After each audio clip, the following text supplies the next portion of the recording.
Welcome to Coder's Bracket Video 4, where we will be learning how to design a bracket for the March Madness tournament where our favorite team wins. And every other game is decided by, who has the best seed, but we want our team to be in the center of the bracket and the champion of the tournament. So we're going to figure out how to write a program that's going to program our favorite team to win and everything else to happen based on the seed. So let's get to it. As in all videos, this is one of the examples, the example functions, and it is actually this hard code Kentucky win function that you can look at your own time. But I am going to go ahead and build this function from scratch and explain what I'm doing while I'm doing it.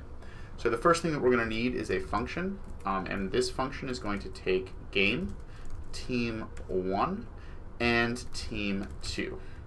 And it is going to, because it is a function, it's going to need an open curly bracket and a closing curly bracket. And inside the curly brackets, in this wonderful space right here, this is where our logic, our rules for our function are going to live. Now, this function is going to run for every game, so it's going to run for this game, for this game, for this game, for this game. And the purpose of the function is to determine the winner of this game who moves on to the next round. So let's get started. So we want, let's say we want Kentucky to win. So we want Kentucky to win. So a good idea would be to say var, and this is going to tell JavaScript that we are declaring a variable, and the variable is called winner team. This is the team that we want to win. So var winner team. And this is going to be equal. We're going to say, okay, well, it's just like math, right? X equals, Y equals. Well, this is saying var winner team equals, which is a little bit longer of a variable name.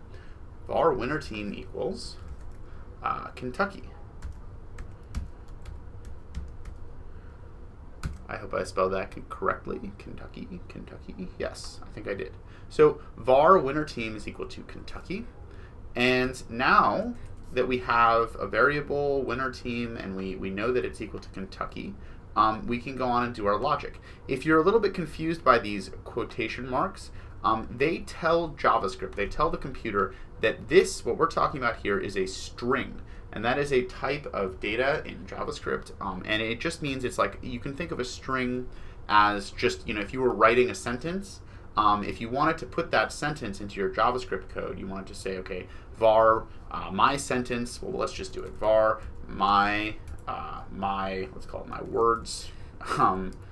Words is going to be equal to a bunch of words that I can just write like normal, typing in Microsoft Word, and then I close it with parentheses. And this tells JavaScript that I am writing words the same way that I would write in a text editor. Great. So now we have this variable, winner team equal to Kentucky. Let's get into some of the logic because we want Kentucky to win. So let's say, okay, so we want an if statement.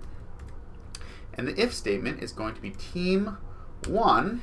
Now I could go to the documentation, and you should go to the documentation when you're doing your own projects, and you're going to want the name of the team because our strategy is to check team 1's name and see if it's equal to winner team or equal to Kentucky. So we see, oh, it's the first property. So team 1 and team 2 objects have properties, and they have the name, which is the name of a team. So let's see, team 1 dot name. If team 1's name is equal. Now, this is important. One equal sign assigns the value, right? So it's going to say, hey, this thing on the right, I want you to make this thing on the right equal. I want you to set this variable equal to Kentucky, right? 2 equal signs or 3 equal signs in JavaScript will check if one side is actually equal to the other side. So that is a little bit of a difference between JavaScript and some of the equals notation that you may have seen. The 2 or 3 equal signs is going to check if these guys are equal, and it's going to either be true or false, depending on whether they are equal. 1 equal sign doesn't evaluate to true or false. It just sets the thing on the right it puts this thing on the right set equal to this thing on the left, or rather the other way around. This thing now is actually equal to whatever on the right. So team1.name, if that is equal to, well, we're checking to see if it's equal to Kentucky, so winner name. Great. Sorry, winner team. So if team1.name is equal to the winner team, we want something to happen. And what will happen goes in these curly braces right here. We want team 1 to win the game. And we can do that. Team 1 wins the game. Great. And now, otherwise,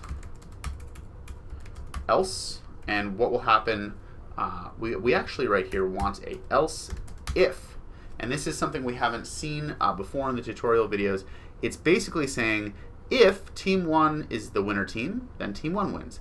Else, if, and now I can put another condition, just like this one, in my else if statement. So let's do that.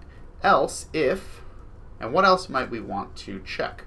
Well, we want to check if team 2 is the winner team. So if team2.name is equal to winner team,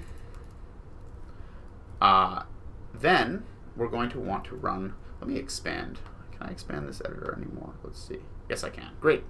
So else if team2.name is equal to winner team, open curly bracket and close curly bracket, we want, well, in this case, team 2, if that's equal to the winner team, we want team 2 to win the game. Great. So now we can actually add another else or another else if or whatever. So we want to now decide based on the seed. So we've already checked, is team 1 the winner team? If it is, team 1 wins. Is team 2 the winner team? If it is, team 2 wins. And now we want to go by the seed. So this is going to look very similar to the first video that we did. Else if team 1.seed is greater than team 2.seed, then we want team 2 to win, because team 2, if team 2 is the first seed, it should win because its seed is lower. The lower seed is the better team. So team 2.seed. So this is going to be team 2 wins the game. Great. And else, this is the last condition. The only thing that could possibly be happening here is that team 1 is not Kentucky, team 2 is not Kentucky, and team 1 seed is not greater than team 2 seed. So now we need team 1 wins the game. Because if team 2 seed was lower, it would have won in this condition, and we're only going to get here if this is false and all of the other things above it were false. So now we have a little bit of code. Let's go through this one more time. So we have this var winner team is equal to Kentucky. Team1.name is equal to winner team. So if team1.name is equal to winner team, team 1 is going to win. Else, if team 2 is the equal to winner team, then team 2 is going to win. Else, if team 1 seed is greater than team 2 seed, team 2 is going to win, and otherwise team 1 wins. Let's see if this code runs. Yes, it does. And look, Kentucky is the winner. Now you may be wondering, Kentucky is a great team and whatever, but I really, my favorite team is Florida. So let's change this code a little bit so we can make Florida win. So let's do that. So we are changing what goes inside the string, and we're going to change it actually to Florida, Florida, Florida, and let's see if that works. Yes, it does. So you'll see that every game is decided by seed, except that Florida always wins. And you could do this for any team. So let's try doing it for UNC. UNC. Pretty cool, right? Great. So I will see you in the next video. And as always, you can save your bracket by entering your information and enter yourself to win cool prizes and glory and so on.